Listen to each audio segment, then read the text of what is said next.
Good morning, and I hope I am audible. Good morning to you all, and thank you very much for the generous introduction that was given by Jafar Sadiq, my friend. And I'm really thankful to the college, the principal, the department, the HOD, the other teachers, and my friends who have invited me for this very timely and relevant contemporary kind of an international, truly international seminar at Amal College, Nilambur. I'm also truly delighted and honored to join you this morning to discuss about some of the very pertinent and serious issues in the present when our country and the whole world is going through a difficult time. As we know, the time of the pandemic.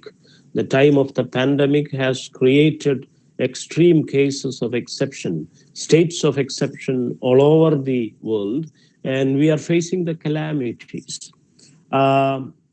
Without further introductions and initiations, let us go straight into the topic of our lecture and discussion today.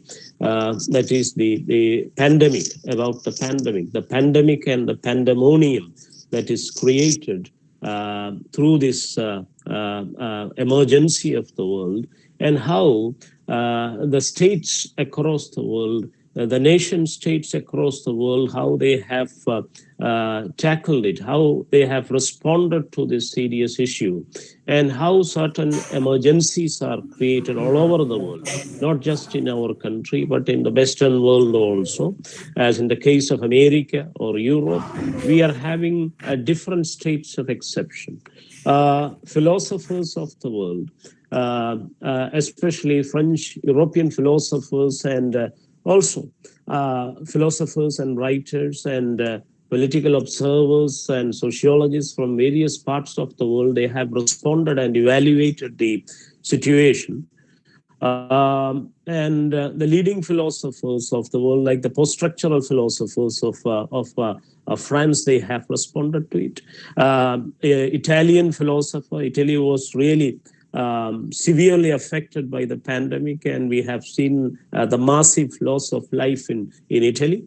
The Italian philosopher Giorgio Agamben, he was constantly tracking the development of the pandemic in Europe and in Italy, and he has also given us an insightful observation in his various articles from the beginning of this year, from early 2020 onwards, from January onwards. He has been constantly writing about the COVID situation and the socio-political impacts of the pandemic, what kind of a pandemonium that is being created by the disease, this pestilence all across the world, especially in Europe and America, and what are the responses of the regimes all over the world, especially from Europe and America.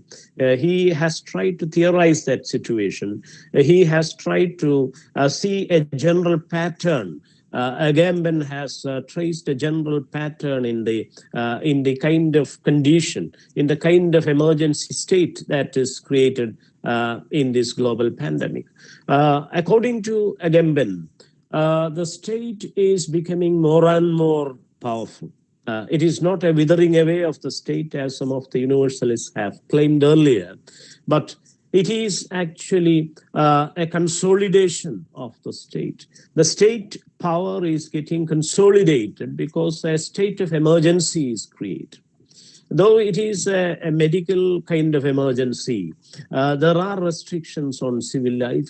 There are military kind of interventions in public sphere. The police kind of brutality is growing all across the world. We have seen the cases not just from Europe, but from America also, the police brutality. We have witnessed the brutal killing of George Floyd, the African-American man on the streets of the United States by the police, a white police officer, almost an aged senior citizen, a 60-plus man, white man, choking him to death and brutally murdering him. under the day under the daylight. We have seen that thing. It was really received by the whole world with awe and agony and pain. We have experienced that pain as we are experiencing the pain from the Pettivudi destruction, the natural calamity that just happened in Munnar, in Rajamali. So that kind of brutalities we have seen from all across the world. So in the light of these authoritarian developments, in the light of the fascist kind of formations all across the world during the pandemic, Italian philosopher here, Giorgio Agamben, has come up with the observation that the state is becoming more and more totalitarian. The state brutality is growing. The state surveillance is on the rise. The surveillance state has exceeded into the limits of a civilized nation state, a republican state with a constitution and having a dignity for human rights and other what you call civil liberties. So all these civil liberties, all the civil rights, all the human rights are under erasure. Utilizing this emergency state or state of exception, a state of exception is created and a new normality, a new normal is created through the surveillance and military kind of infiltrations into public sphere and human rights at large. It is happening all around the world, not just in Italy or Europe or in America, but it is happening in India also. So anyway, the observation of Agamben about the rise of the totalitarian state, about the rise of the surveillance regime, about state becoming more and more totalitarian and powerful and consolidated and entrenched with all its paramilitary and surveillance forces of control and regulation and governmentality. He develops it from Foucault onwards. So we have that from the birth of the prism. From 1970s onwards, you have that discourse on the rise of totalitarian, on the power regimes, on the panopticon vision, on what you call the gaze of the sovereign. That is developed, extended from Foucault. And very aptly, Agamben, the Italian philosopher, he has provided the world with this new insight that the powerful centers, the centered forces of power, especially the nation state, it is becoming more and more autonomous and sovereign and overpowerful and authoritarian and even totalitarian kind of regimes are created all over the world. So this postulation, observation, key stance of Agamben, I would like to pitch at this kind of an observation, because we also need to contrast it with the observations and positions of other writers and philosophers, the leading critics and philosophers of the world, like Slavoj Žižek, for example. Slavoj Žižek, early this year, he has made a prediction, very optimistic kind of prediction, that though we are stricken by the pestilence, though we are in the contagious kind of disease, it is capturing us one by one, but still there is a possibility to challenge the dominant form of the world order. The geopolitics of capitalism may be crumbled. Capitalism is under siege and attack. It is being deconstructed. This is going to be the collapse of capitalism. That was the prediction, the early political observation that was made by perhaps a slightly over enthusiastic kind of a prediction, optimistic kind of prediction, the freedom of will the optimism of the will, if you use the term from Antonio Gramsci, as a man influenced by the Neo Left, speaking after the Neo Left and Gramscian cultural turn in critical theory and Marxist philosophy in particular.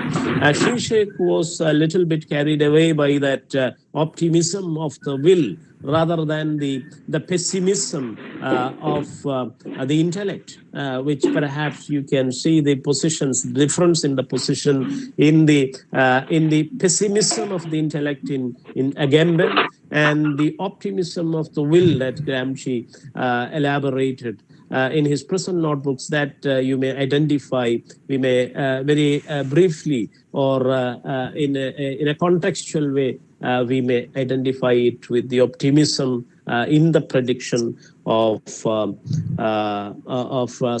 Žižek. Anyway, we appreciate that optimism of the will, which Gramsci has also inspired us with. But anyway, we also need to look at the pessimism of the intellect, the intellectual kind of more critical kind of elaborations and analysis are also important in understanding the extent and the gravity of the seriousness, the severity of the situation during the global pandemic. So though Zizek has explained it as, he has foreseen the collapse of the capitalist system in the pandemic, but we also have the Agambenian kind of warning, which is more serious and which is more apt and relevant and significant, even outside Europe and America, especially in the third world, in South Asia, in places like India. The warning, the lasting philosophical and political warning of Agamben that the state is becoming more and more totalitarian, that is to be listened, that is to be understood, that is to be discussed, that is to be seriously engaged in our own context. That is my humble submission regarding that. But we also have to compare it with other responses from the reading critical minds in the world, especially from the field of gender studies and all, queer theory and gender studies and all. You have Judith Butler, for example. Judith Butler, the German intellectual and writer and the so-called inventor and leading exponent of gender studies in contemporary world. Judith Butler has made also, she has made a comment that she has written an article specifically on the COVID development, and she has argued that this pandemic is going to create a kind of equality.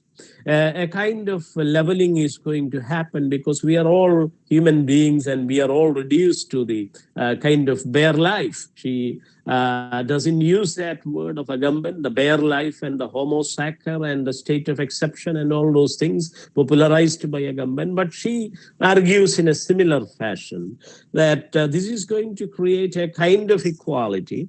This is going to create a kind of leveling in the world because we are all human, we are all facing the biological or medical kind of insurgency, and the pandemic has become a kind of leveler, and a kind of equality is being created through this pandemic, and there is a possibility. It is, she views it as a kind of radical equality. A radical equality is being created by the COVID-19 virus. We don't know how much, to what extent it is possible or it has become materialized. We can see that only in deaths we are equalized or we are leveled. We are raised to the ground. That is true. We are not given a proper or a conventional kind of burial.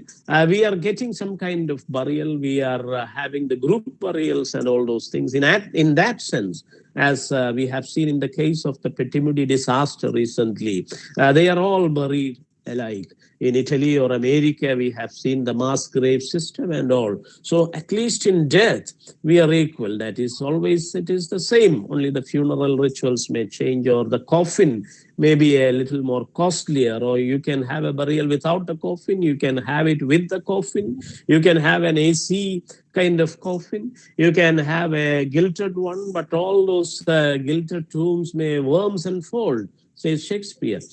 So there is equality in death, that we know from Shakespeare's own times, or from the beginning of the civilization, from Renaissance period onwards. At least we have the coffins having the worms in it. So in death we are equal, but apart from that, in our life, in our medical treatment, in access to medical and other kind of facilities, what is the kind of equality that we are receiving, especially not just in the third world like India, but in America also? What is the kind of equality that we are receiving as far as medical care and the emergency situations are concerned? It is a real issue.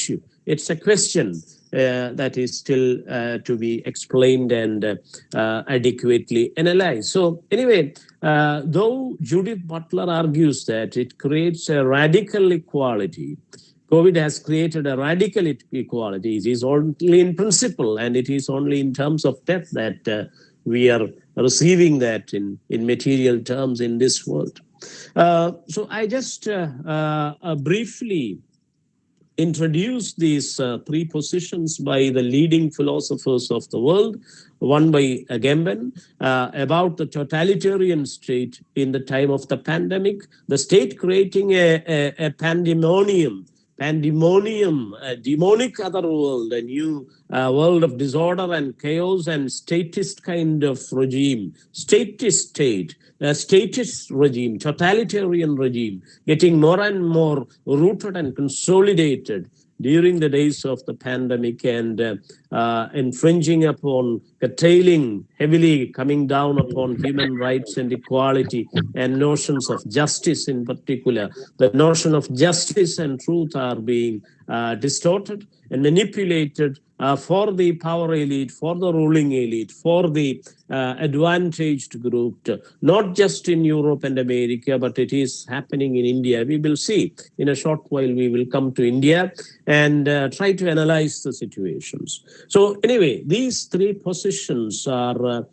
could be, you may take it as yardsticks or parameters or basic launching grounds, the grounds on which we set this debate on the pandemonium that is created during the pandemic by, especially by the forces of authority, the state in particular, statist regimes, how they have come down heavily on the human rights issue and issues of justice, social justice in particular, in the case of India, and even in Kerala. What is the situation we need to analyze? So these, with these invocations of Agamben, Foucault through Agamben, and Zizek, the Marxist critique, Zizek and also Judith Butler, their own respective positions and observations on the pandemic and the chaotic situation, the pandemonium that is created.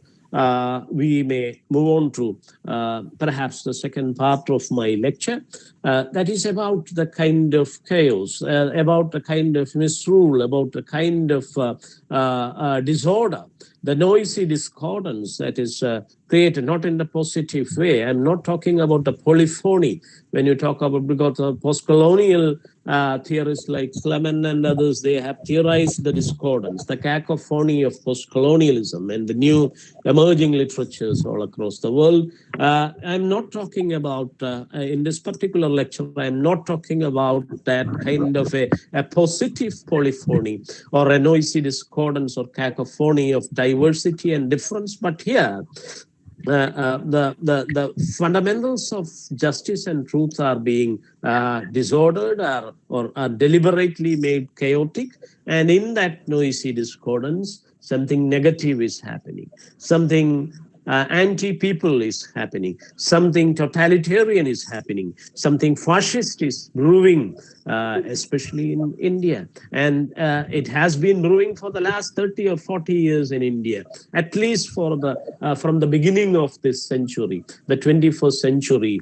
We know the rise of the Hindu nationalism to power, the coming of age of Indian fascism or the Hindutva wave of fascism, the mobilization of people against the constitutional ethics itself, because the Constitution guarantees a democratic state. The Constitution guarantees a secular state. The Constitution guarantees a primary relevance to justice, social, political, and economical. So social justice is the key. Social justice is the foundation of the Indian Constitution that is being tampered with. That is being done with during the days of the COVID. And even before the days of the COVID, it has been there, that kind of what you call evil propagandas and hate campaigns against social justice and those who speak for social justice. And they were otherized, they were animalized, they were demonized, and they were done with. So that is the condition in India. That is what we need to see or critically evaluate and analyze. What is the pandemonium that is created in India in the last decade or in the last couple of decades, so to say, from the beginning, at least from the beginning of the 21st century, from 2000 AD, 2000 onwards, what happened in India? How did the nationalist forces, the cultural nationalist forces, not the nationalist forces proper, but the forces of cultural nationalism, how did they come to power? How did they manipulate the mandate of the people? And how did they usurp into power, misusing the constitutional provisions and the fundamental processes of democracy? That is an issue at stake. That is what we need to critically look at in order to correct our mistakes and in order to struggle hard and fight hard for the lost constitution, the already suspended, the already partly deconstructed and demolished state of ethics in our country, the only record of ethics and justice in the country, that is our constitution. But unfortunately, through systematic kind of propaganda, through systematic propagation of anti-justice campaigns, anti-social justice campaigns, how it was dismantled by the forces of cultural nationalism after their usurpation to power through misusing the processes of democracy, the ballot system, the voting system. All these things, we have been using it for the last 50 or 60 years of our constitutional democracy since 1950s, since Baba Saheb and others have created our constitution. It was intact for the almost intact, but I won't say perfectly intact, but it was surviving. It was not done with. The base, the fundamental, the basic ground of Indian constitution, the civil rights and the fundamental rights and the what you call the social justice paradigm, the social equality and justice paradigm, the social democracy paradigm of the Indian constitution that was created by Baba Saheb through a life of dedication and education and brilliant kind of political interventions in the drafting committee of the constitution, what he led, what he created, what he declared as modern democratic values, the fundamentals of the modern democracy, the values of liberty, equality, and fraternity. All these things are under erasure, under threat, under surveillance, under strict kind of repressive kind of regimes today. So that is what we need to look into. So this began much earlier, before the COVID, from the beginning of the 21st century, and Indian education was the first target. So the forces of cultural nationalism or totalitarian kind of tendencies, pro-fascist tendencies in India, they have targeted the education system first, the history books first, the textbooks of India, the school textbooks and the college textbooks and the university syllabus, they have tried to monopolize and manipulate. That is why something called saffronization was there in the air in the beginning of the 2000s when the Vajpayee regime came to power. They have initiated something called the saffronization of education, the Hinduization of the textbooks, the history erasure and additions are being appended to the history textbooks. Many things about real history was erased and deleted, and many things were put in place. And unfortunately, this was again done with the help of certain people from Kerala. Unfortunately, a Kerala scholar was paraded as lifted to Delhi as the ICHR chairman. And we know about Sudarshan Rao and others. Another ICHR chairman who was interested only in the Mahabharata, only in the epics and Puranas, and he was his life objective was to date the Mahabharata. That was the like dating the Indus Valley civilization, or what we have seen from Kiradi or from Patanam. He was interested in that epic and the dating of the carbon dating of that particular epic, so to say. People say that, critics are saying that. So this is not just my opinion. This was articulated by the major historians of that period. In the early 2000s, it was Sumit Sarkar and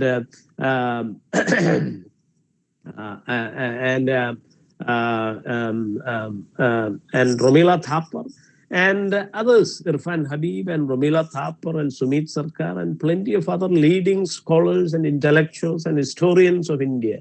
They have created the term saffronization. It's not my coinage.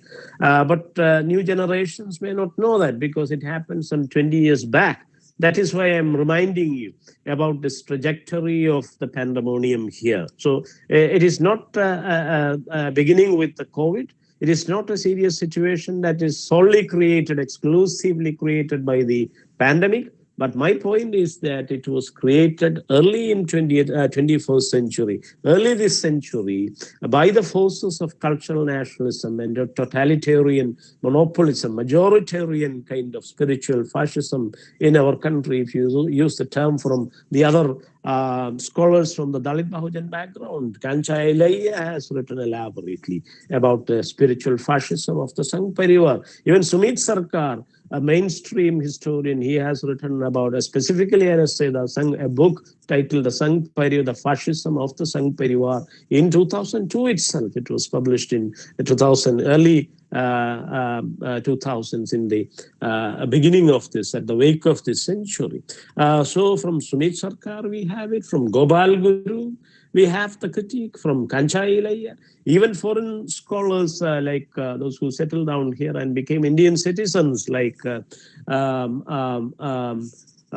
example, that woman, Gail Ometh, for example, she has written articles and books on this issue. So anyway, whether it is Gail Ometh or whether it is the other scholars, plenty of other scholars, even foreign scholars, they have written about this. Christoph Jaffrelot himself, he has written that reader about Hindu nationalism. Jyotirmaya Sharma has written about it. Amalendra Mishra has written about it. So many mainstream scholars and even international foreign scholars and our own historians and mainstream and both Dalit Bahujan and also the so-called mainstream historians and scholars have written about it, the saffronization of Indian education. It began in early 2000 during the regime of Vajpayee and Pramod Mahajan and Murli Manohar Joshi and others. And basically, as we know, it's a post-Babari Masjid, post-Mandir Masjid kind of an issue. It began soon after the demolition of the Babari Masjid at Ayodhya in 96. It was brewing from then on. It was an anti-Mandal, anti-democratic struggle of the twice-born Asghar Ali Engineer and Gail Ahmed, they have written books on that. The twice born riots against democracy. So it was basically an anti-constitutional, anti-democracy, because the Constitution is the book of social democracy and social justice in India. It is the Bible of democracy in India. And therefore, we need to address that issue. From it began much earlier. We know the Hindu nationalism. We also need to trace briefly the legacy and the history, the genealogies of Hindu nationalism originating in 19th century, early 19th century, especially in Bengal, at the wake of the Bengal Renaissance, in the colonial modern, in the colonial intervention period,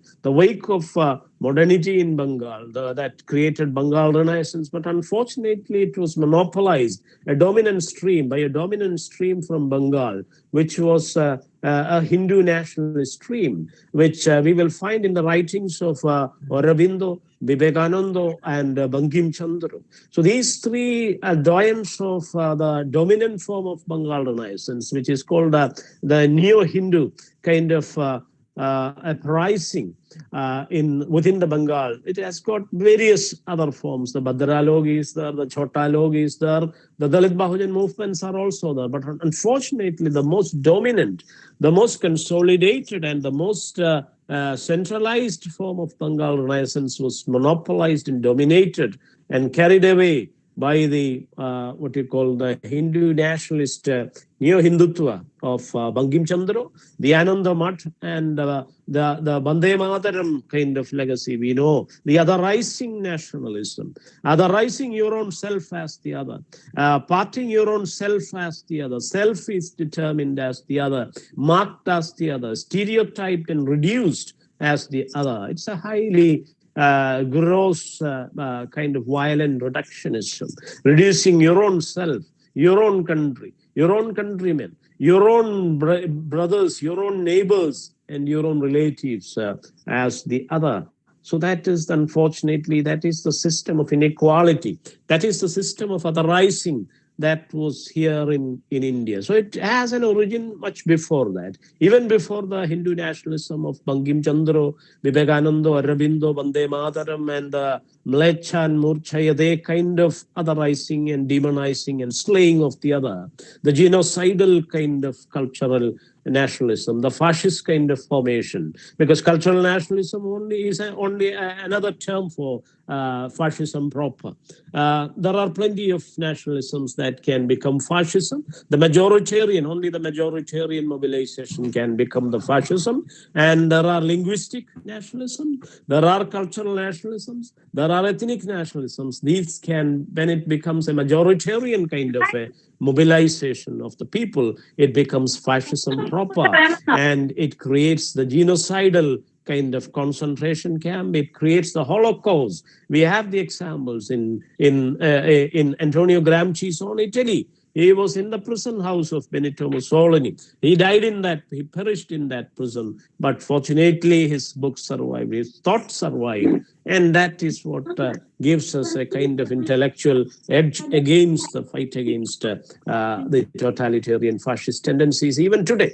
So anyway, it has an origin much beyond in history, in prehistory perhaps, and perhaps at least from the so-called Vedic age, from the beginning of the Rig Veda and the Purusha Sukta in it. It is having its beginning. So the Indian hegemony, the Indian totalitarianism, which is nothing but Brahmanism, historians and critics have called it, from Ambedkar to D.D. Kosambi. From Ambedkar, a liberal scholar, the architect of Indian Constitution, the leading jurist and socio-political scientist in the world, who received multiple research degrees from Columbia and the University of London and Germany and many other parts of the world.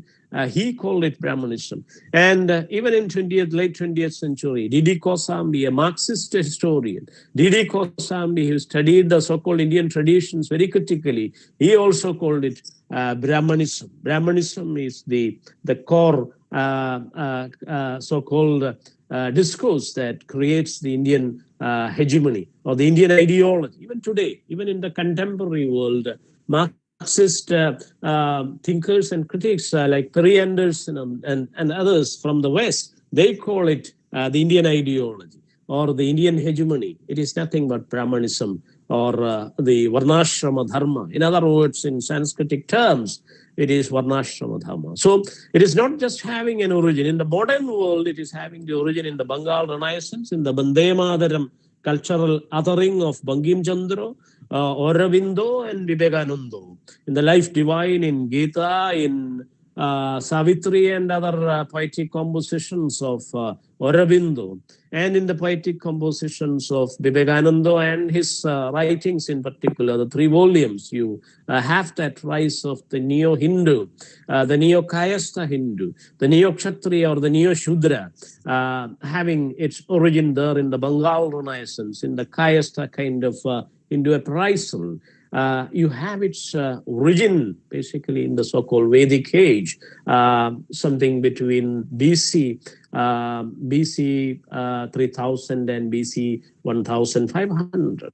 BC 1500 is a crucial year because that is the devastation of the Indus Valley civilization, which was a Dravidian civilization, which was a peaceful civilization, which was based on bronze and copper and all, which was not a military or war kind of invading and aggressive kind of violent civilization. But unfortunately, because of various reasons, perhaps through foreign invasion by these forces of Vedic obscurantism, or through the ecological disaster, or through the environmental changes, or through the trade collapse with its Mesopotamia was its trade partner.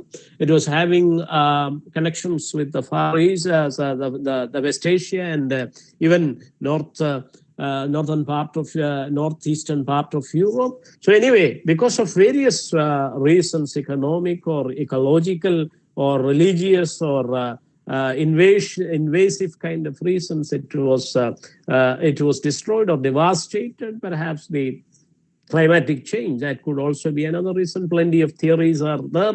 Anyway, from the destruction of the Indus Valley civilization, from which India is gaining its name. India is from Indus. Indus, the river. The river has given us the name.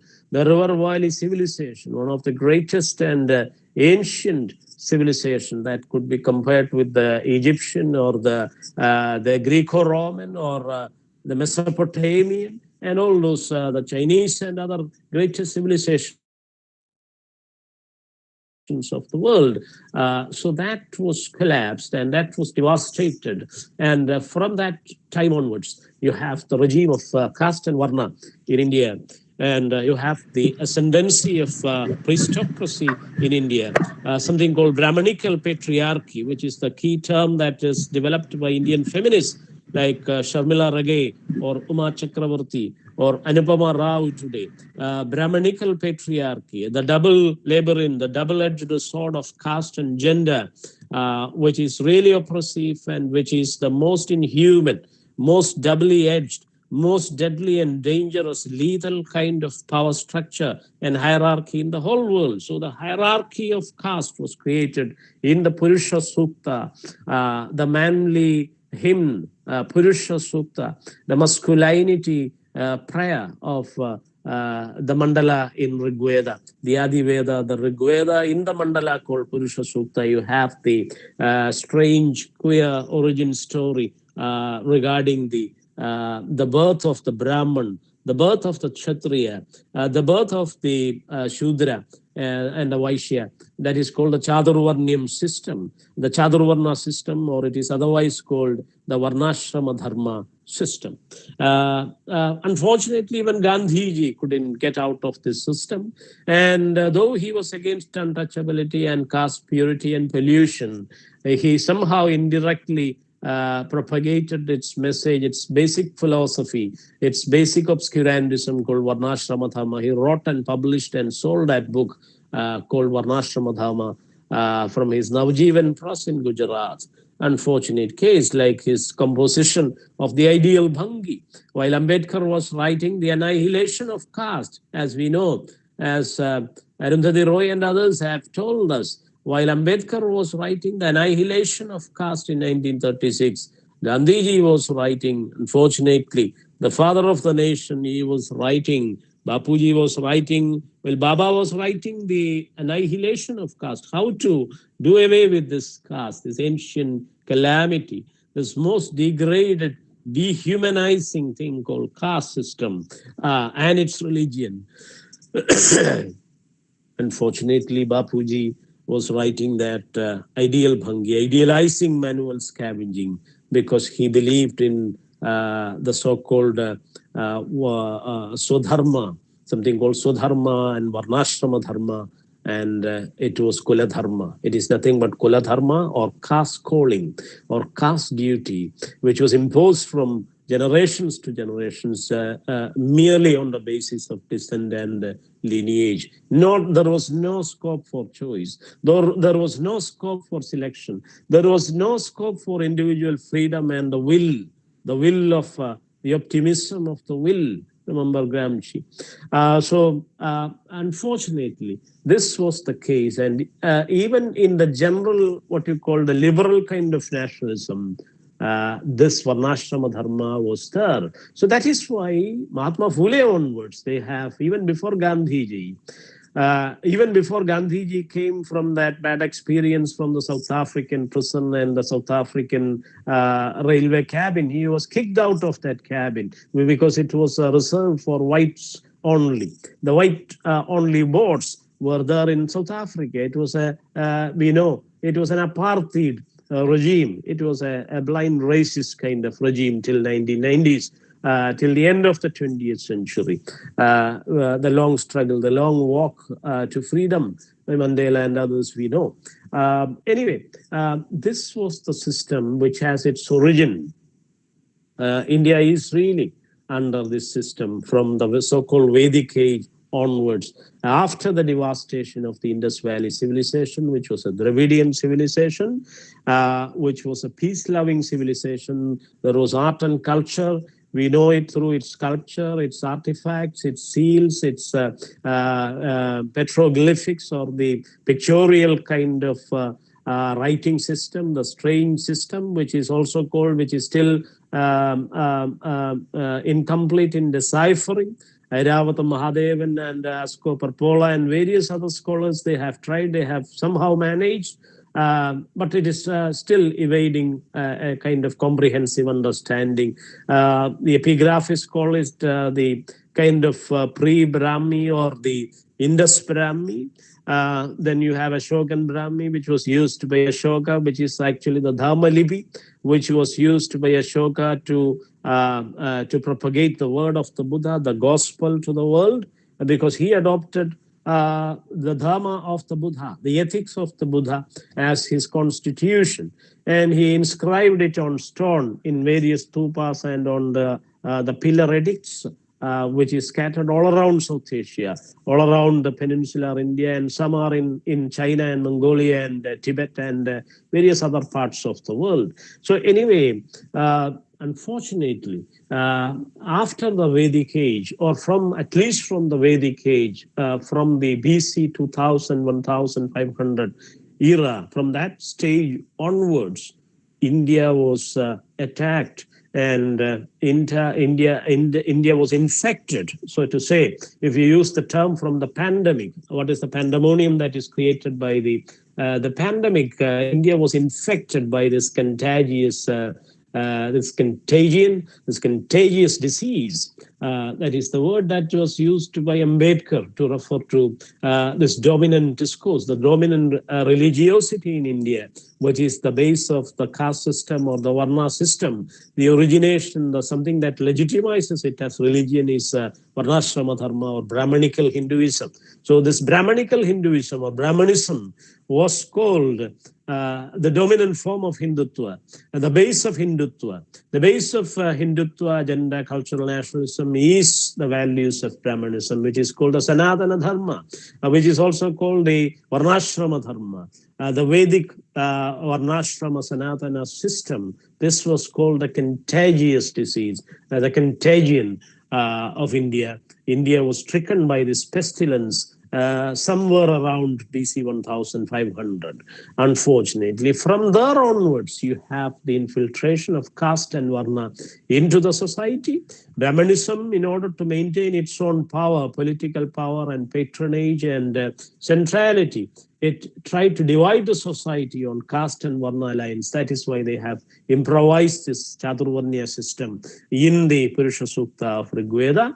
And later it was also endorsed through the Gita by saying that I have devised, through putting it through the mouth of the Lord, that again the Sri Krishna Paramatma, the Virat Purusha, again in the Gita, he speaks that Chaturvarnyam is Maya Sustam. It is my own device. I have devised it on Guna and Karma. Chaturvarnyam Maya Sustam Guna Karma Vibhagacha. So it is, I have devised, the Lord, the God, has devised it as according to the work and deeds and qualities of the human beings forever. But we have the counterpoint. We have the counterpoint in Kerala Renaissance where Narayana Guru tried to question it. He is the one who has philosophically and theoretically negated and rejected it as an absurd thing. Guru countered it by saying that guna and karma are not staying. It is not fixed. Then how can you fix the varna and caste? Guna and karma can change at any moment. Yesterday's me is different from me. A couple of years ago, you were entirely different from what is your state today. So the subjectivity and human identity can also change. Human thoughts and actions can change. So our actions and deeds and qualities may change. Change is the only reality, as articulated by the Buddha or Marx later. Change is the unchangeable. There is nothing unchangeable as change itself. So everything is subject to change. Flux, anitya, that is the philosophy of the Buddha that teaches us about the permanent reality of change. There is no permanent reality. If at all any permanent lasting reality is there, that is change alone. That is what you call the anitya. Nothing is stable. Nothing is nitya, anitya. Or anekandavada. The Jains call it anekandavada or syadvada. It's also called anatma. Anatma or anich or anitya. That is, the anich is the Pali word for that. We find it in the Pali Tipitaka, after which our own South Indian epics like the Tirukkural was written by Thiruvalluvar in the beginning of the Common Era. So the South Indian tradition is entirely different. We were more influenced by the Pali canon and the Buddhism and Jainism and Ajivaka philosophy and Christianity and Islam and Judaism and many other philosophies from all across the world, because we were open to the world. South India, Kerala, for example, it was open to the world from the beginning itself. That is why we have the Jews coming here. We have the Judapallis still surviving in Kerala today. We have the Christians coming here. We have our own people embracing Christ here. We have Islamic missionaries coming here. And we have the first mosque, the Palli, outside Arabia, that is in Kodungalur, the Cheraman Palli, the Cheraman Masjid, the Jumaat Palli, the Cheraman Palli, which is having an ancient Buddhist legacy as well before the Prophet. So at least from the time of the Prophet, it became an Islamic kind of mosque or Palli. So we have the tradition of the Palli in South India. We have the tradition, it's a Pali word. All the non-Hindu people, they use the word Palli to refer to their place of worship. The sacred place is called Palli. It's a word of Pali origin. It came to Tamil, ancient Tamil or South Indian, Dravidian or the Damila, or the Prakrut of the South. That is how Ambedkar has defined Damila or Tamila as the Prakrut, one of the Prakruts of the South. The Prakrut of Magadha is called Pali. Likewise, the Prakrut of South India, peninsular India, is termed as Damila or Tamila, from which the Dravidian, the English word Dravidian, the European word Dravidian has also emerged. So we have a different history and culture, and our own culture and art forms are against this what you call the contagious disease, the disease against liberty, equality, and fraternity.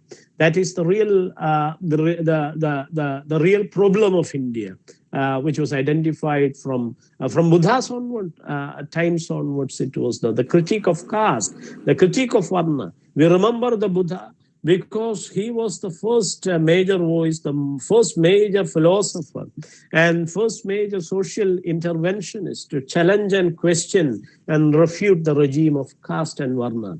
He totally rejected the Varnashrama Dharma of Brahmanism, and he also denied Brahmanical patriarchy. So caste and Brahmanism was challenged by the Buddha. That is why even the foreign scholar, the English woman who came and settled here, Gail Omet, she has written that book. She has written the intellectual biography of Ambedkar towards an intellectual enlightened India, the biography of the Neo-Buddha of India. And also she has written about Buddhism, challenging Brahmanism and caste. Buddhism, challenging Brahmanism and caste by Gail Omet, the sociologist, the English woman. It is well acknowledged by both the world, the critical tradition of the world, the scholarship of the world, the contemporary world has acknowledged it, and also the Indian Enlightenment tradition in modern times, as in Ambedkar, they have saluted it. And Ambedkar's masterpiece is after the Buddha and his Dharma, the Buddha and his ethics. The Buddha and his Dharma. Dharma in Pali means ethics, the laws of ethics, the laws of justice, truth and justice that is required for the sustenance of the whole world. That is called the Dharma. And unfortunately, a kind of mixing up with the Dharma of Sanskrit and the Varnashrama Dharma has happened in it. So that is why we need to use the original Pali, Dharma, and not Dharma, because Dharma, of course, refers to the Sanskritic and the Hindu Brahmanical notion of Varnashrama Dharma too. So what is Dharma in the Hindu epics and Puranas? It is nothing but Varnashrama Dharma. And that is why Lord Ram, he killed Shambhuga in order to save this Dharma, which is nothing but Varnashrama Dharma. Because Shambhuga was termed as a so-called Shudra. He was called a Shudra, an untouchable, or the last Varnam. Though they were Savarnas included in the Chaturvarnya, the Shudras were later adopted by Brahmanism and included as the fourth Varna in order to make them lifelong slaves of Brahmanism, in order to make them their militia so that they can oppress the untouchable, the real untouchable, or the Avarna, those who are outside the caste system or the Varna system. So we need to talk about it in the light of the South Indian Dravidian movement, which was originated by Pandit Ayodhi Dasar, a great Dalit leader of organic protest from Tamilagam, from the Nilgiris and Chennai. He operated. He went to Sri Lanka and he took Diksha from the Theravada monks there, and he became a Buddhist, and he came back with the help of Colonel Olcott and John Ratnam, Reverend John Ratnam and others, Anagariga Dhamabala and all. He has created a new Dalit movement here in South India, which is which was also a spiritual kind of a movement, which was also a kind of social religious movement, you could say. The first Neo-Buddhism in South India was inaugurated by Pandit Ayodhi Dasar, even before Ambedkar, and even before Sahodaran and Midawadi in Kerala. It was Pandit Ayodhi Dasar who initiated in the 1870s itself.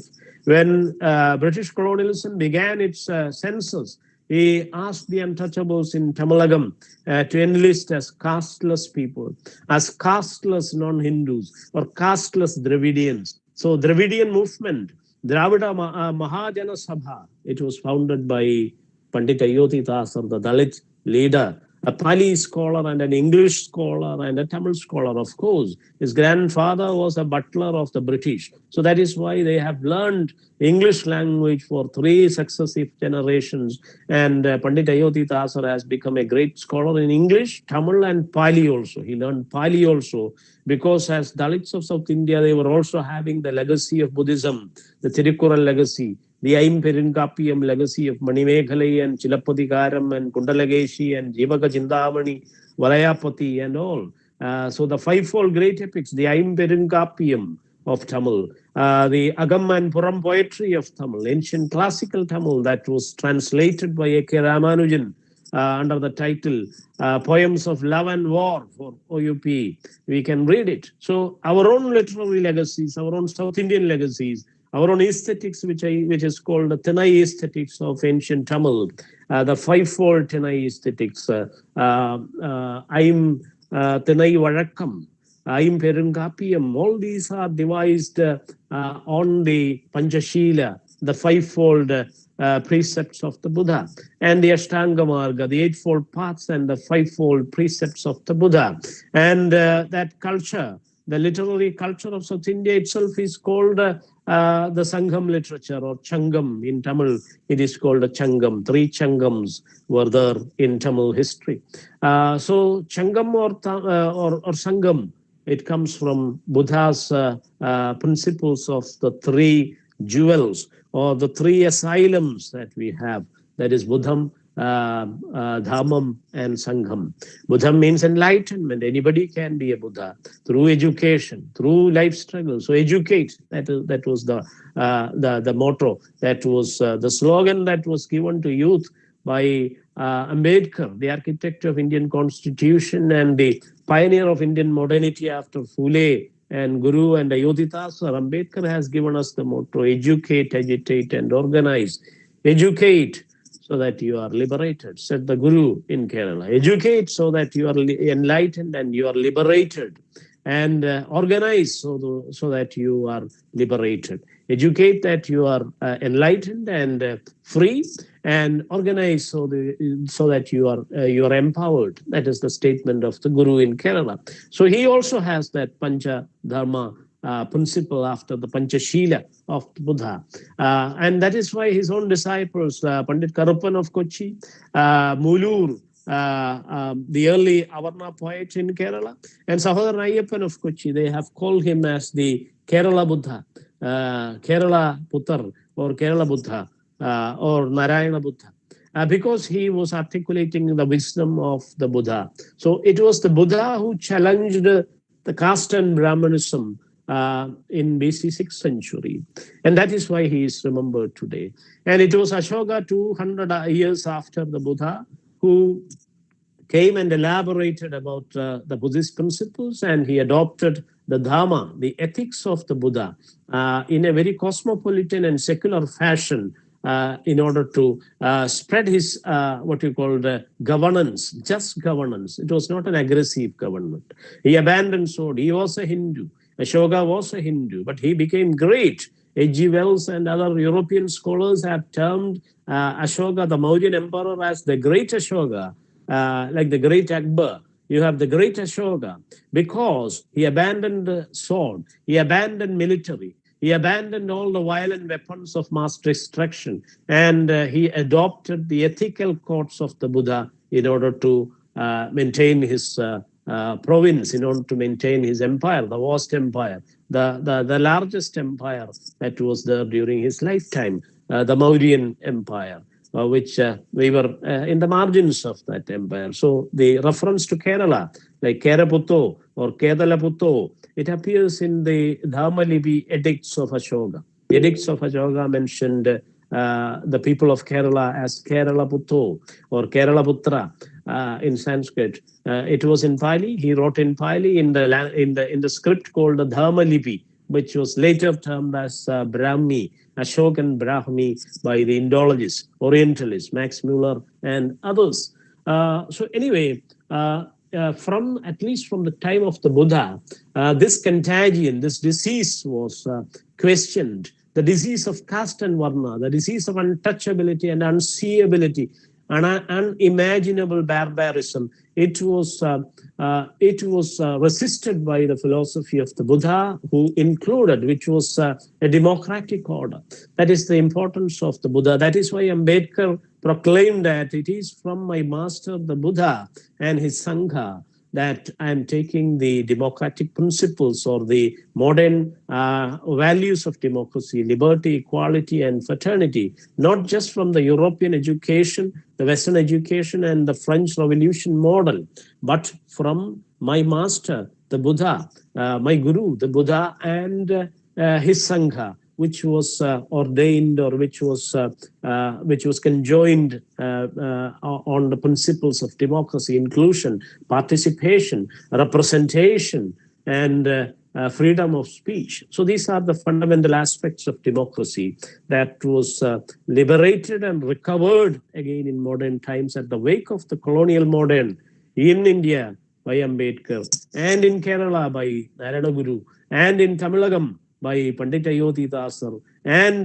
Mahatma Phule as a pioneer in the beginning of the 19th century. In 1840s itself, he gave his education. He was a Shudra, but he was denied education by saying that he is a Padaja or a Shudra unworthy, like Shambhuga. He must be killed if he tries to learn the art of letters. He must be killed. Even in Kerala, even a person, a bright child like Chattambi Swamigal was not given education in the Gurukula system. That is what the new educational policy, the what you call the National Educational Policy, NEP 2020, 2016 draft, and 2020 now it is approved by the cabinet. I have been writing from 2016 onwards against it in both English and Malayalam. But unfortunately, the critical voices are not well accounted. If you raise the critique, you will be punished here. So that is what the fascist forces are doing, even through the left and right, through all the political formations. The Hindutva kind of agenda is operating, and they will punish you if you critique the system. And the hegemonic kind of tendencies that tries to dismantle the constitution and the ethics of the republic. So anyway, this is what is being the Pathashala system, the Gurukula system that is being that is what is being recommended by the new national educational policy 2020. According to that, Sanskrit must be given prominence, and the mother tongue, it is paraded as given a kind of slight dominant status, but behind the curtain or behind the mask, it is Sanskrit. If you read closely, if you read it critically, the new document, which is there in the new Education Ministry website. Earlier it was called the MHRD website.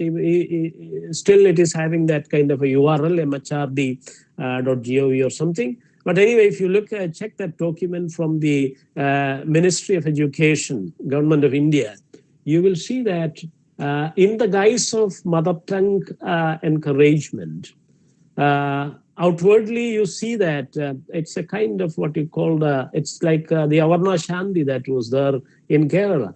The Avarna Shantis were appointed, but none could join duty because there was caste Hindu kind of resistance against it. And most of them, they abandoned the job, or they committed, some of them, a person from the community of Ayya Vaikuntham, who began this Kerala Renaissance from South Nanjinad. Establishing in 1836, he established the Samatva Samajam in Nanjinad, and he organized all the untouchables, and he fought against untouchability. He touched that rope in that Sujindram temple for that Swati Thirunal, the Sagala Kala Vallabhan, the jack of all trade and arts. He imprisoned him, and he put it into that Singaritop prison. And he was tortured, like the birth of the prison of Foucault. He was tortured, he was humiliated, he was killed inch by inch, but fortunately he survived.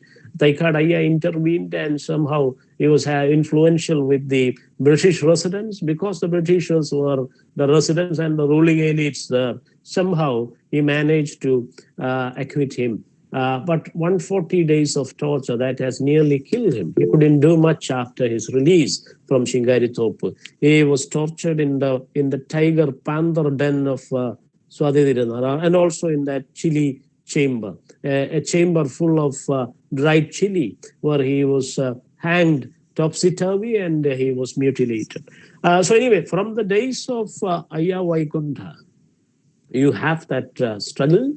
And you have that resistance against this Varnashrama Dharma, this Chaturvarnya religion, the regime of caste in Kerala, at least. And we have in Guru, you have the articulation, caste as humanity. The caste of humanity is itself, or humanness. If animalness, if cowness is the caste of the cow, animalness is if animalness is the caste of the cow, or cowness is the caste of the cow, humanness or humanity at large could be the caste of the human being. That was the proclamation of the Guru. And he also wrote Jadi Dhanayam and Jadi Lakshanam by declaring that it is a species, Punarna Perunnadellam Urinam, that can procreate and that can embrace and procreate. It is the same species. He scientifically proved it. And his own disciples like Sahodaran and others, they have written elaborately about it. But unfortunately, the covert forces of casteism, the caste Hindu kind of elitism, it continued in disguise. It was created and recreated through the discourses of art and literature and culture. In the guise of the epics and Puranas, they have reoriented and re-established the casteist regime in Kerala. And through the Ramayana and Mahabharata recitals, which was actually we were warned against this kind of Mahabharata Pattatanam by Professor Ilangulam Kunjambulle himself in the 1950s, soon after the Renaissance. It was Professor Ilangulam Kunjambulle, professor of Malayalam, becoming an expert of Kerala history, a doyen and a pioneer of modern Kerala history. Ilangulam, he has warned in his writings against this Mahabharata Pattatanam or Mahabharata recitals, which was done by the scholars and pandits in order to Hinduize the people, the poor people, the Dalit Bahujans, the common people, the masses. They are carried away by the so-called literary and the cultural nuances and the recitals and the music and the ornamental bombastic language that is used and all those things, and they think it as something canonical. They think something as dogmatic, something which cannot be questioned, and they accept it without questioning. So the common people who take it for granted, they are beguiled. It's a mass deceit. It's a cheating of the people through which this Mahabharata and Ramayana recitals are operating. Along with it, Gita Giri Shibirams were also organized with the money of the taxpayers, with taxpayers' money, with the precious money that the working people like you and me are giving to the state. That money was used for the propagation of this through the official media. Even today, you have the bombastic Ramayana recitals from the early morning itself. You cannot switch on the radio. You cannot watch the media. Both the official media of the state and also even the private media, they are indulging in this kind of a continuous propaganda about Ramayana and Mahabharata. And what are these things? It was totally rejected by, these are the documents of otherization. These are the documents of animalization.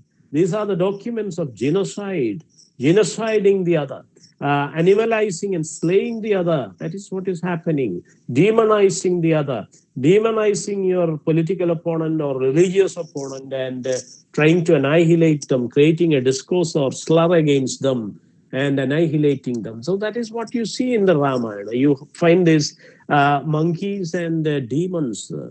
What was done to Shurpanakha, what was done to Hidimbi, what was done to Tadaka, what was done to those Dalit Bahujans like Sugriva and Bali, how Bali was sniped, how that Kumbhakarna was killed, how Ravan was killed, how Mahishasura was killed. So Mahishasura or Ravan or Mahabali, all of them were South Indian kings. All of them resisted the Varnashrama Dharma project of Brahmanism. For that, they were demonized and they were slayed. They were killed eventually. And that too, not directly, not in an open battle or not even in a war. like when Tipu Sultan was killed in an open war with the British, defending his capital Srirangapatnam in 1799. So not even through that kind of a war or a Carnatic a series of Carnatic wars, but through cheat and covet, through third-rate cheat, like Shambhuga, we have discussed Shambhuga. Shambhuga was mentioned by Sahodharan when Madan Mohan Malavya came to Kerala in 1920s, and he tried to raise that slogan, Jai Shri Ram, here in Tirunakara Maidan in Kerala, in Kottayam. It was outrightly rejected by Sahodharan Ayyappan and his brothers by saying that Ram who killed Shambhuga is not going to be our Lord. He's the least human. He's not even a human being. Then how can he become the killer? How can the bloody murderer of Shambhuga become the lord of the Keralites? It can never happen. The reign of Mahabali or Ravan could be better. We know about Chandrasekhar Azad, the Ravan. So Sahodharan articulated in Jai Ravan, he said, Jai Ravan Azad Ravan. Sahodharan said in 1920, and Guru, because he was able to state this for Kerala Renaissance and modernity, Sahodharan was able to reject the the name of Ram outrightly before the Madan Mohan Malavya agenda of Hindu Mahamandalam. Because he was the disciple of Narayana Guru, he proclaimed that it is the British who gave him sannyasam. Because if it was in the time of Rama, I would have met with the fate, that cruel fate of Shambhu.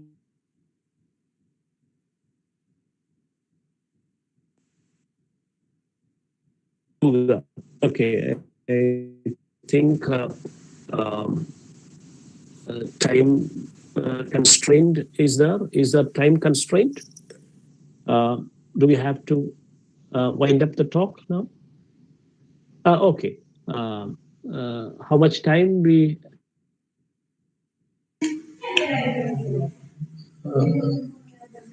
have? How much more time we have? Sir, how much time we have? Time for, sir, we may wind up now and we may move on to the question answer session, the interactive session. Okay. Right? Okay. Right. You may conclude, sir. Okay, just a few more minutes. Let me conclude. So Ram was rejected by Kerala Renaissance. It was the Guru who proclaimed that Ram Raj is not acceptable to us, because in Ram Raj, we will meet with the fate of Shambhuga. So it is not acceptable. And also, in Jivakarunya Panchakam, he proclaimed that the killer has no virtue. Kollunavanilla Sharanyada, matella gunangalu varnadillu. He may be a great lord and a great Maryada Purushottam, but he is a killer. He has killed Shambhuga to Ravan, to all those Dalit Bahujans of South India and neighboring states like Sri Lanka. So the killer cannot be the king. The killer cannot be the god. The killer cannot be even a human being. Kullunavanilla Sharanyada. Matella Gunangalu Varnadilum. Kollaigil avan Gunamulla Puman, Alaigil Murgattinu Tudyanaman. So that was the sutra of Madan Mohan Malavya. So now, unfortunately, the people who are educated in this liberal system, but because of their caste Hindu background and affiliation, they are bringing back Ram as the truth principle of Gandhi, or as the whatever different Rams are being created. They talk about different Mapala Ramayanams and Adivasi Ramayanams and other Mahabharatams and so on and so forth. Whatever it is, these are the texts of otherizing. These are the legal texts of genocide. These are otherizing texts. These are demonizing texts. These are animalizing texts. These are texts and documents of genocide in the country. It has been proven and it has been rejected by Kerala Renaissance in early 20th century itself. So this is the unfortunate situation here.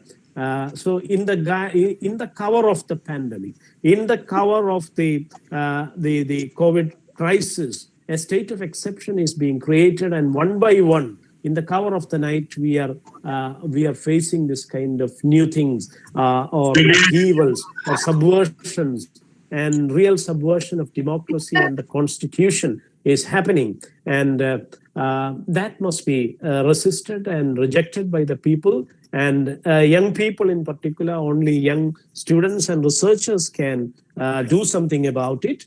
I'm very eager to listen to the articulations and responses of the young students and researchers and teachers from all across India. They have joined, and outside they are here. So thank you very much for this opportunity and the patient listening. And I'm eager to learn from you and listen to your perspectives. Thank you very much. Thank you, sir. Thank you very much. It was a highly insightful and informative talk. You have started your talk by mentioning the philosophers of the time, how they responded to this pandemic. Then, am I audible, Shanavas? Yeah, audible.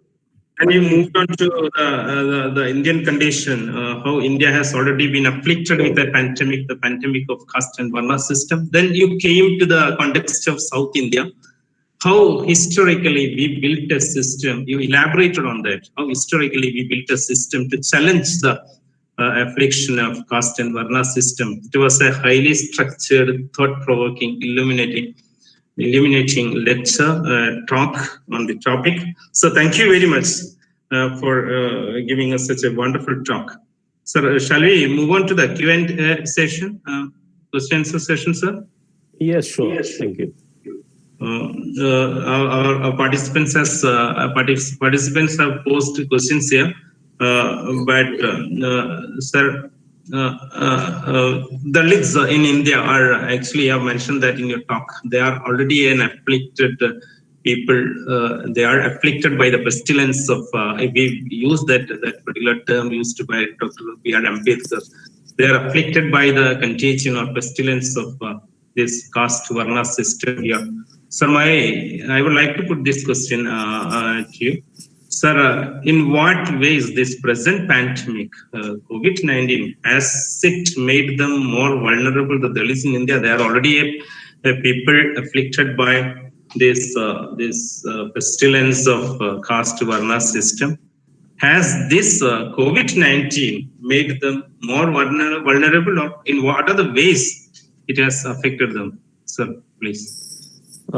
Yes, indeed, as we know from all the disasters, whether it is medical emergency or the natural calamity, it is the people at the bottom who are suffering the most, as we have seen from the Rajamalai. Am I audible? Yes, sir. Okay. So whether it is the natural calamity or the medical pestilence like this, it is the people at the bottom who are severely affected. So again, we need to create an awareness of this reality that we are going to be the losers. The majority of the people in India, the taxpayers on whose toil the nation survives, or the world is surviving, the producers of primary food and agriculture and industry and other labor and construction and in every part and every walks of life, they are the basic producers or the fundamental working force of the world and this nation. So we are being affected. The people are being affected, especially the Dalits and the Adivasis. Look at the crisis in the tribal areas. So the Adivasis, the outcasts, the minorities, women, and working forces, Dalit Bahujans, and not the power elite. They can easily get out of the pandemic. They have all the medical facilities. They have all those provisions of the state. They are monopolizing it also. So we need to come together and we need to resist as a whole. Then we can end this kind of a pandemonic kind of a regime. So that we must make it into a political point, like the optimism of the will that I mentioned from Gramsci to Zizek. It is still surviving in Zizek. So that optimistic kind of a collectivity we need to show, and we need to come together. Nobody can resist this contagious disease, this pestilence alone. So we can come together And we need to develop further fraternities and camaraderies and further broader alliance against the pestilence of India, the internal imperialism of India, the divide and rule policy of Chaturvarnya, the Varnashrama Dharma can also be resisted as a whole. The people as a whole, when they resist, majority of people when they come together, the Dalits, the Adivasis, the minorities, women, and other radical groups and progressive groups, the democratic groups, when they come together, we can very effectively resist and challenge and make a survival. That is my optimism of the will. Thank you. Thank you, sir. One participant, Mr. Nivedita Kumar, she comments on it. Shall I read this comment posted by that participant, sir? Yes, please. Brahmins alone wrote the magnificent literature about all aspects of life, earth, or even the universe. Hindus mostly are very liberal in their outlook, attitudes, and actions. So, as per my understanding from your discourse, the majority of the nation is pandemonium causing and democratic. Would you like to comment on it, sir? This is by Nivedita. Yeah. Okay. So it is true that there are greater literary and so-called aesthetic works, but aesthetics alone cannot run the world. Aesthetic alone cannot sustain life and the liberation of all in this world. So we also need democracy. We are a democracy. We are not an aesthetic kind of theocracy. We are not a meritocracy. We are a democracy and we have a constitution. So the constitution is the fundamental book of survival. The constitution is the most beautiful work. That is the insight that we have from Kerala Renaissance. In Kerala Renaissance, Narayana Guru declared justice as the most aesthetic thing, the most what you call solemn beauty. When you remember, when you ponder, it is justice itself. Orkundorum Naranja Saundaryam, the fulfilling beauty, aesthetics is justice. There is no truth and no peace, no life without justice. If you are denied justice, there won't be peace. There will be struggle. There will be protest. There will be pandemonium will be there. So you cannot have a peaceful life without justice and truth and an adherence to justice and the ethical code or the principles of ethics that are enshrined in the Constitution.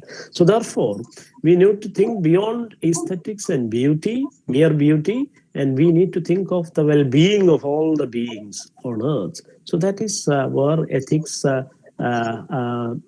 is more appropriate than mere beauty. Mere beauty can deceive you, and you can smile and be a villain. The patrons of art, look at Hitler, or the man in Robert Browning poetry. He can kill his wives, but he is a patron of arts. So that is what Brahmanism is all about. It can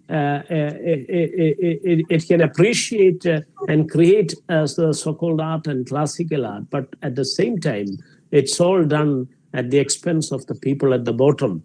Those who create the drums, they cannot carry and play it. But when the drum is created from cowhide, it is created from cowhide, but that can be taken into the temple. But the so-called creator of that drum or the percussion instrument using the leather instrument, he cannot go there. That is what Guru also asked. If the leather chappal, it is on your feet, you cannot take it into the temple. But if it is the leather hide is on the drum, it is taken to the sopana, to the sanctum sanctorum. What is this absurdity? അതുകൊണ്ടാണ് സായിപ്പിന്റെ ഭരണം കൊണ്ട് ഒരുപാട് ഗുണങ്ങളുണ്ട് എന്ന് ഗുരു പറയുന്നതിന്റെ ഒരു കാരണം ഇത് തന്നെയാണ്. കന്നിൻ തോല് കാലിൽ ചേർന്നാൽ അതിന് വിരോധവും, അതേസമയം ചെണ്ടയിലാണെങ്കിൽ അത് അകത്തേക്ക് കൊണ്ടുപോവുകയും ചെയ്യാം. So what is this absurdity? What is this ridiculousness? What is this double speak? So that is the take on the aesthetics and ethics debate as far as I am concerned. Thank you. Thank you, sir.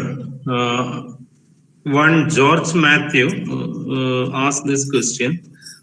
Why did we also have illiterate people who could be manipulated by corrupt missionaries in spite of the magnificent Brahmins and the literature?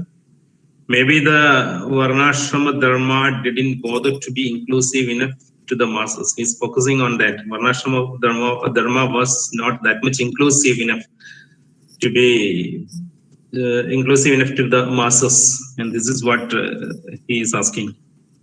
Okay, that is a good observation. Thank you for that. That is the reality. It is an exclusionary system. It's an elitist system. It is called the stratified surveillance system or graded inequality by Ambedkar. So it is never inclusive. It excludes the vast majority of people as untouchables. That is the anti-democratic part of it. It expels the Avarna, the Dalit Bahujan, and people of the other religions also as others. And inferior status is provided to women of all Varnas and castes. They are all equal to Shudra, and Shudras are supposed to be inhuman kind of slaves, lifelong slaves to the other Trivarnika. So it is an unequal system. It is a graded inequality. It casts away the majority of people, and it is never inclusive and democratic. That is why it must be totally rejected, and its literature should also be rejected. Sir, Dr. Twincy Varghese asked, could you please elaborate the word Palli? You have mentioned the etymological details of the word Palli, and could you elaborate that? Yes, thank you. I have written elaborately in Malayalam. It is there in my new book. Chapter is there in my new book, Puttan Keralam, Kerala Samskarathinte Baudha Adittara. So that word is a reminiscence of Buddhism and Jainism in South India. Only in South India, we have that word. In Odisha, it is there. In Andhra, it is there. In Karnataka and Tamilagam and Kerala. In these 5-6 states, that word is there as a common affix to place names all over South India and South Peninsula and the eastern part of India up to Bhubaneswar. Nayapalli is a place in Bhubaneswar. Nampalli is a place in Hyderabad in Andhra region. Tiruchirappalli is in Tamil Nadu. Karthikapalli, Karunagapalli, Pudupalli, all these regions are here in Kerala. Even I am sitting in a place called Talayattam by the Periyar, the longest river in Kerala now. So it is the most common affix that you find in toponymy, in place names all over South India, not just in Kerala. So this came to South India through the Pali Tamil collection. As I told you, it is not found in Sanskrit or any other languages. Only in Tamil, ancient Tamil and South Indian parlance of Pali, Dakhini Pali, the southern Pali, you have the term Palli. So it refers to, originally it refers to a vihara or a place of meditation or worship by the Buddhists, and also Jains also use it. They commonly use now the Basti. Jain Basti is the common word, but in South India, some place names are associated with Palli as well. And this was used by the Christians when they began their journey in South India after the apostle, it is believed, from CE 1st century onwards. It was used by the Christians, and it was used even before the Christians. It was used by the Jews because the Judapalli is the name that was given to the synagogue. All over the world, it is known, the Jewish worshipping place is known as synagogue. But here in South India, it is known as the Judapalli. We have the Judapalli in Chandamangalam, we have the Judapalli in Mala, we have the Judapalli in Mattancheri. Within Mattancheri, you have the black Jews and the white Jews, different. Paradeshi Palli undu, Kartha Judapalli undu. Plenty of, from the Jews onwards, it was used. So it shows the long legacy of Buddhism. Buddhism was here in South India, at least from the time of Ashoka in BC 3rd century. In BC 3rd century, the missionaries of Ashoka, the nuns and monks, they have reached here. They have introduced the Brahmi script or the Dhamma Lipi in South India, which has become the mother of all scripts in South Asia as a whole. So the long exposure to Buddhism, the Pali Canon, and also the Dharma Lipi or Brahmi script, these things have created this word, not just Pali, Cheri is also that. Cheri or Seri means the monastery. It was originally the monastic complexes of Buddhism. So Cheri, later when the Buddhists were forced to become untouchables by Brahmanism, and Brahmanism took over by the 8th century onwards, it has casted away the Buddhists who never submitted to Brahmanism as the untouchables. That is how the abode of the Buddhists became the Cheri. Now the Avarna settlements are called Cheri, the Pule Cheri or the Pare Cheri, and so on and so forth, because they were originally Buddhists. And Brahmanism casted them away. Untouchability was a punishment. It is explained in Who Are the Untouchables, how they became so by Ambedkar. And also in Kerala, this is explained in Dr. K. Sugadan's book called Buddha Madhum Jati Vivasthim, how the caste system was enforced by Brahmanism in Kerala after the 8th century by casting away the former Buddhists who never submitted to Brahmanism. So all the toponymical evidences and cultural evidences are there to see this long-lasting legacy of the Pali, which is used by the Christians, the Muslims, the Jews, and Jains and Buddhists in South India altogether. So it is an anti-Brahmanical, counter-hegemonic legacy that the word entails. Pali, the most sacred space, which cannot be the space of ethics and justice. And justice is the only thing which cannot be deconstructed. Thank you.